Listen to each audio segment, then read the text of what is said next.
Le retour des chasseurs. On termine enfin cette saison 2. Et aussi le dernier multi-épisode.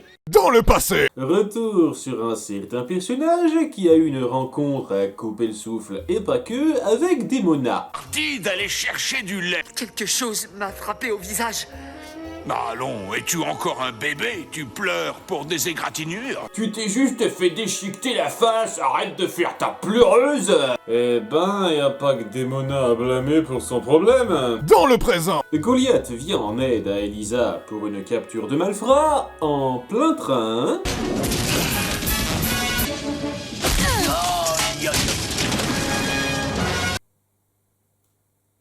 Y avait pas plus simple? Et la perruque servait à quoi? Bien, discrétion 0 à nouveau, et un X se profile. Inspecteur Maza, je vous remets en service de jour pendant quelques temps. Ah merde!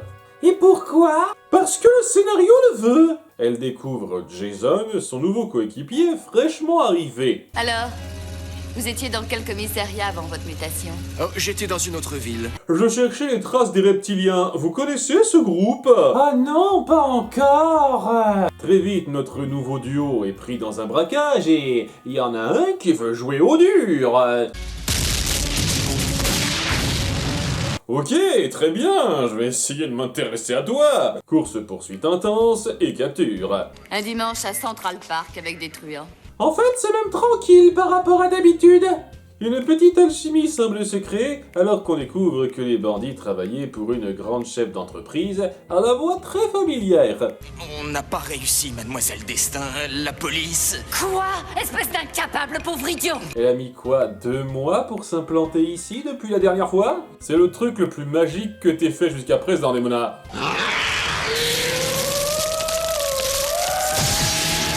C'est un vrai crime de garde-robe que tu nous fais.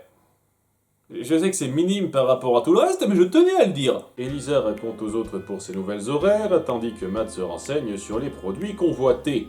Le DI7 est un désinfectant très concentré et hyper puissant. Vu comment elle gère ses vêtements, ça me surprend pas qu'elle nettoie au gros bien plus tard. Vous auriez dû le voir en action, ce Jason est capable d'abattre une mouche qui passe à 10 mètres de lui. Vous semblez très impressionné par ce collègue. Mais est-ce qu'il peut flotter dans les airs, lui? Je ne crois pas. Elle les prévient pour qu'ils protègent les entrepôts de Xanatos, qui n'a pas fini d'être interrogé ce soir. À propos de gargouilles, que pensez-vous de cette rumeur selon laquelle il y aurait des gargouilles vivantes à New York? Sérieusement, à quel putain de moment on peut arrêter de dire que c'est une rumeur? J'apprécie néanmoins que ce soit adressé dans cette fin de saison. Fin de la visite.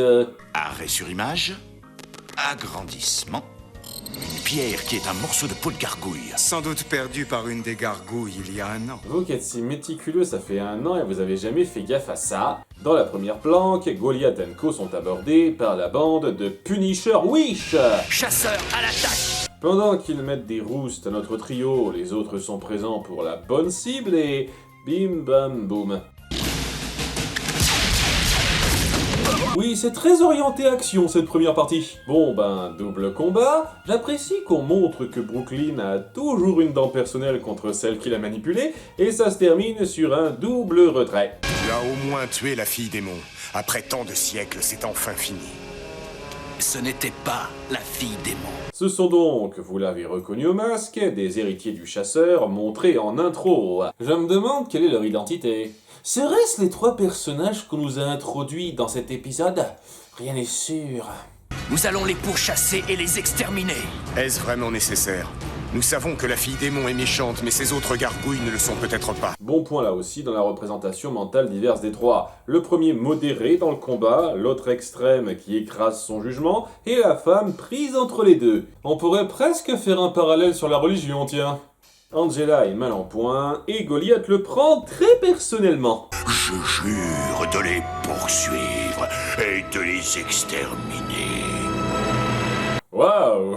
Un peu rapide la rage finale! Dans le passé. À la fin du 15e siècle, belle fourchette d'époque, Démona, en quête d'un objet rituel, se fait attaquer par les ancêtres des héritiers, qui sont des héritiers aussi, mais de plus tôt. Ouais, c'est une grande dynastie de 1000 ans, mais ils sont jamais arrivés à être plus de 3 par génération. Elle échappe donc à Chasseur de Vinci. Ma famille t'a pourchassé pendant 500 ans. Si j'échoue, mon fils continuera la chasse, et ensuite le fils de mon fils. Dans le présent. Angela est dans un état critique et Elisa arrive.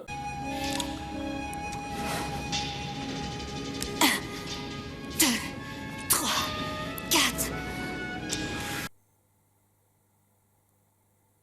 Vous n'êtes pas innocent, vous saviez ce que vous faisiez. Bon, l'intention est quand même là, alors qu'elle la sauve, évidemment. Après, vu qu'ils ont leur pétrification réparatrice 10 secondes plus tard, cela a-t-il vraiment été utile? Mais c'est la bienvenue quand même. Le jour est là, et le nouveau journaliste continue de s'intéresser aux rumeurs. Les témoins oculaires affirment qu'ils ont stoppé un braquage dans le métro avant-hier soir. Oh, il ne faut pas les croire. En parlant d'OVNI, vous savez que les statues d'Easter Island ont été créées d'après des extraterrestres? Référence bien placée! On t'a mis au parfum là-dessus ou pas? Elisa se confie à son nouveau coéquipier en omettant certains détails bien sûr, et il se rapproche. Tu veux arrêter celui qui attaquait ton ami? Oui, absolument. Je suis avec toi. Je suis passé par là. Quelqu'un a tué mon arrière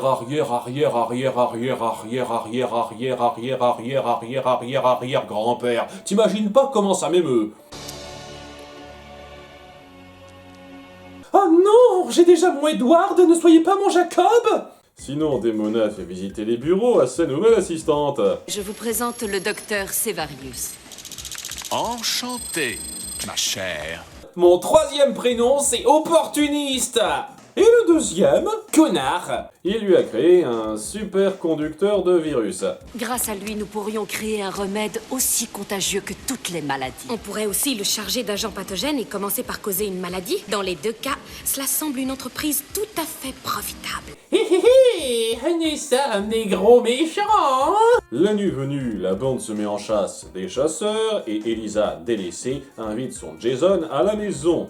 Tiens, et cet ami-là, c'est qui? Minou. Lui, c'est Octave. Il a l'air de se plaire avec toi.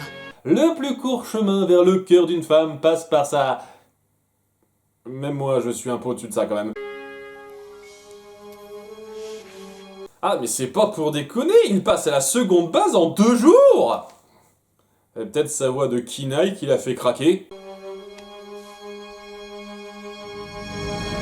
Mais quelles étaient les chances! Alors, j'aime pas trop comment on l'expédie, mais j'apprécie l'idée. Elisa a clairement une attirance envers Goliath, mais il y a le bloc de l'espèce entre eux.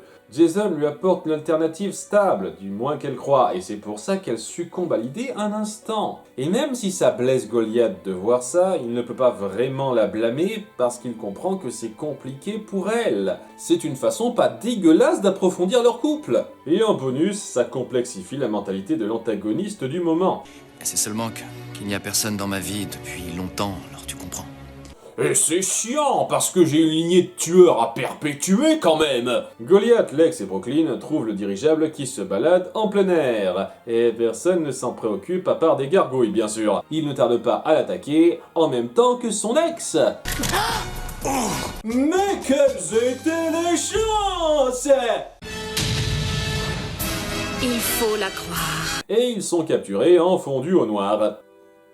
On va imaginer qu'ils se sont défendus comme des diables durant la transition. Les chasseurs attendent d'être tous les trois ensemble pour les exécuter, et Demona clarifie ce qu'elle sait de la situation à ses anciens camarades. Cela fait des siècles qu'ils me pourchassent. Il y a encore d'autres tueurs que tu t'es mis à dos sans qu'on le sache, la liste commence à être très longue. Lex utilise ses talents pour les tirer de leur cage, bien joué de les avoir laissés sans surveillance les gars, et il s'enfuit pour se jeter sur les flingues. C'est moi qui vais devoir tout faire aujourd'hui. Ils parviennent à les mettre KO et plutôt que de les capturer ou autre, les laissent ici indemnes pour qu'ils les pourchassent encore plus tard. C'est moi ou c'est un petit peu bête? Et tant qu'à faire, il laisse Demona s'en aller aussi. Comment ça, tu la laisses s'en aller? Elle n'était pas notre ennemie cette nuit. Tu te moques de moi? Et ce bidon de DI7 qu'elle a volé? On s'occupera de ça plus tard. Petit génie.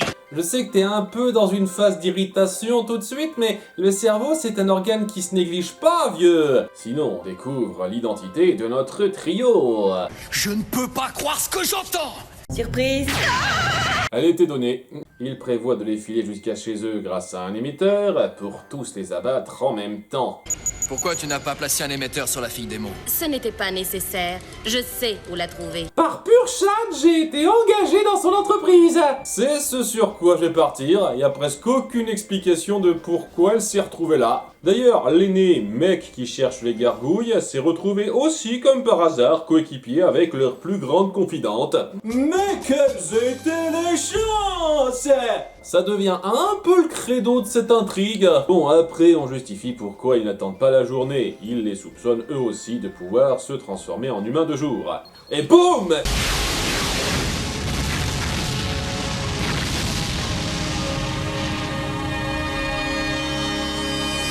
Ça, c'était du bon cliffhanger. Dans le passé. À Paris, point sur le chasseur précédent, pas de ceux qu'on a suivis. Cette nuit, enfin la chasse va s'achever. Oui, crois-y, la 48e fois, c'est la bonne. Eh ben non. C'est un truc de famille. Dans le présent. La tour de l'horloge explose, et Jason sauve sa dulcinée, même si on verra que tous les autres policiers ont survécu, donc c'était superflu. Qu'est-ce que vous avez fait? Jason! Je t'expliquerai plus tard, c'est promis. Je pense que votre couple est mal barré. Son petit frère, lui, a des scrupules à abattre des gargouilles qui font preuve d'honneur. Nous sommes un clan, une famille. Nous n'abandonnons pas les nôtres. À nouveau, très bon jeu de différenciation, mais le chasseur-reporter relaie publiquement la nouvelle de leur race.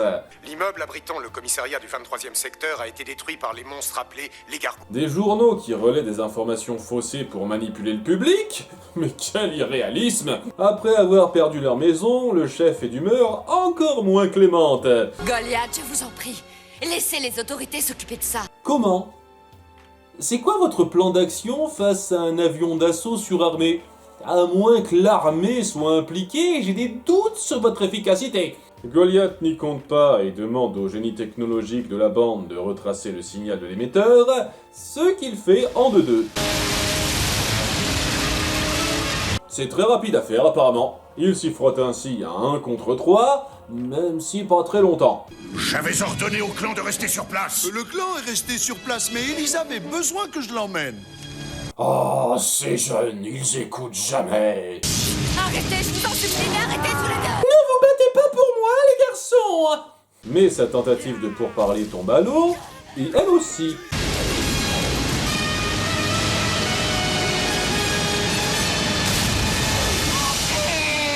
Non, je ne vais pas aller voir derrière cette cascade. Elle est forcément morte tout de suite. Bon ben, il est encore plus vénère maintenant, et ce n'est pas le seul à virer sa cutie pacifique. Si je les avais anéantis dans la tour, Jason serait encore en vie. Il ne s'était pas trompé, ils sont tous méchants. Sérieusement, personne ne pense à chercher les corps? Sinon, la sœur est tombée sur une disquette que Demona a laissé traîner dans son bureau. L'aboutissement de plus de 500 ans de préparation. Je prononcerai la formule magique gravée sur la tablette des Médicis. Unir le désinfectant chimique DI7 au virus porteur CV1000. Désinfectera la planète de toute forme de vie intelligente. Ainsi s'accomplira mon plus cher désir, l'anéantissement total du genre humain. La gargouille en prière nous protégera, moi, ma fille et ma race. Ok. De 1, pourquoi tu t'es fait un résumé audio? T'avais peur d'oublier? De 2, waouh! C'est une putain de chatte que ton plan de longue date porte ses fruits après le retour des gargouilles. Imaginez que ça soit finalisé 30 ans plus tôt. Tout serait passé tranquille ou pour elle? Il faut donc empêcher Demona de détruire l'humanité, encore, et deviner qui c'est qui est pas mort. Je t'en supplie, tiens bon. Ouh là là, j'ai eu des doutes. Tous les acteurs vont donc se rejoindre à l'endroit fatidique, une église bien sûr. C'est pas celle de l'épisode 7? Eh bien, que de nostalgie. Et Goliath & Co, ignorant les ambitions de son ex, se trompe de priorité.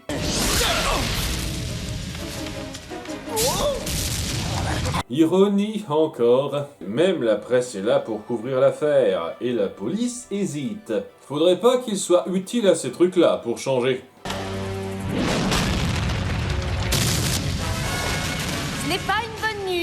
jouer au vilain. Angela, laisse les one-liners pour les autres, s'il te plaît. Notre héros s'apprête à trucider un gars à main nue, mais sa chérie arrive juste à temps. Et Jason a aussi fait un 180 degrés. Tu avais raison, John. Ces gargouilles ne sont pas nos ennemis. Qu'est-ce qu'Elisa t'a fait hors champ pour être si persuasive? Le frère cadet a complètement pété un boulon par contre, et tire sans réfléchir contre les siens en accusant les autres. Qu'est-ce qu'ils ont fait? Il nous fait un speedrun du développement à la Démona. Je me vengerai! On se retrouvera la saison suivante! Et ils arrivent un peu tard pour stopper la vraie menace urgente. Elle a déjà dit sa formule. Il ne me reste plus qu'à briser ce récipient et toute l'humanité sera détruite. Ils auraient sans doute dû le faire simplement, au lieu de blablater comme ça. Mais que voulez-vous? Je suis une méchante de dessin animé. Dans un moment badass, Goliath la bloque en enlevant le cran de sûreté pour Gargouille. Maintenant, répands ton poison si tu l'oses. Nous pouvons tous mourir ensemble, toi et moi, tout le clan. Et Angela, notre fille. La classe. Et elle se barre, ayant raté son coup pour la énième fois. Rapide mais intense. Ce geste a convaincu la sœur chasseresse, mais pas les autorités qui n'ont pas suivi. C'est là que Xanatos arrive pour les tirer de là, finissant sa rédemption de fin de saison en leur accordant l'asile, là où c'était leur chez eux au départ. C'est difficile de faire plus poétique. Xanatos, où est le piège? Il n'y a pas de piège, pas de micmac, pas d'embrouille. La guerre est finie, inspecteur. La classe, là aussi. Ça recommence. Les gargouilles chapitre 2 ou chapitre 3. Je ne sais plus très bien. Ça dépend, la phase de voyage autour du monde, tu la comptes comment? On peut dire que la boucle est bouclée. Ça finit toujours comme ça. Vous savez ce que j'éprouve pour vous. Oui, au bout d'un moment, c'est difficile à pas voir. Oui. Tant mieux. Bon séjour dans votre demeure, Goliath. Je peux partir sur cette dernière impression. C'est un final avec énormément de bonnes idées et développements. Les héritiers du chasseur et les conséquences de leurs interventions poursuivent avec beaucoup d'à-propos la thématique de la vengeance destructrice et comment elle affecte différemment les personnages. Le statu quo évolue comme jamais, l'existence des gargouilles étant désormais 100% publique et leur demeure revenant au point de départ. J'aurais franchement adoré ce triple épisode s'il avait été plus rigoureux dans son écriture. À mon goût, il y a un peu trop de facilité et d'expédition dans la narration en dépit de la durée allouée. Et ça rend le tout juste bien. C'est dommage. Plus qu'une saison, et elle sera beaucoup plus courte. Je suis désolée. Je te remercie, mais tu ne peux pas l'être autant que moi. Mais ce n'est pas mon corps qui a le plus besoin d'être guéri. J'ai fait quelque chose d'affreux.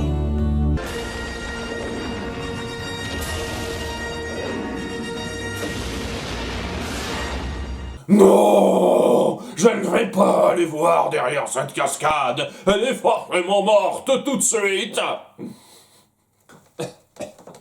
Ça me nique la gorge, cette voix.